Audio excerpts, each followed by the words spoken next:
Chicken মহারানির recipe কিন্তু খুবই সহজ। এখানে দেখো আমি 500 গ্রাম চিকেন ভালো করে ধুয়ে নিয়েছি, তারপরে দিয়ে দিলাম আদা রসুন বাটা, আর এখানে একটু লেবুর রস, আর দিয়ে দেবো পরিমাণ মতো এখানে টক দই। টক দই দিয়ে আমি এখানে ভালো করে চিকেনটাকে মেখে রেখে দেবো আধ ঘন্টা মতো।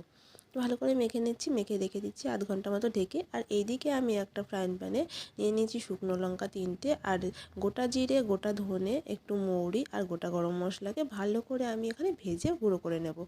আর এখানে আমি দেখো নিয়ে নিয়েছি একটা গোটা পেঁয়াজ আর রসুন, কাঁচা লঙ্কা আর কয়েকটা কাজু বাদাম। এটাকে ভালো করে পেস্ট করে নিলাম। পেস্ট করে এখানে সাদা তেল আর ঘি গরম করে সেই পেস্টটা এর মধ্যে আমি দিয়ে দিলাম। একদম লো ফ্লেমে একটু ভেজে নিতে হবে মশলাটা।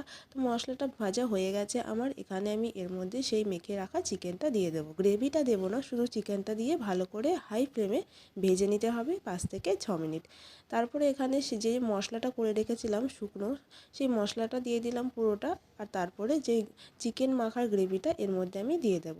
গ্রেভিটা দিয়ে এবারে কিছুক্ষণ মতো আমি কষিয়ে নেব ভালো করে। তো দেখো ভালো করে কষিয়ে নিয়েছি চিকেনটা, আর এখন কিন্তু দারুণ গন্ধ বেরোচ্ছিলো। আর তারপরে এখানে আমি দিয়ে দেবো অল্প পরিমাণে দুধ, গরম করে রাখা দুধ এর মধ্যে দিয়ে দেবো। দিয়ে বেশ কিছুক্ষণ আমি কিন্তু এটাকে ফুটিয়ে নেব, তাহলে চিকেনও সিদ্ধ হয়ে যাবে আর সব মশলাও ঢুকে যাবে।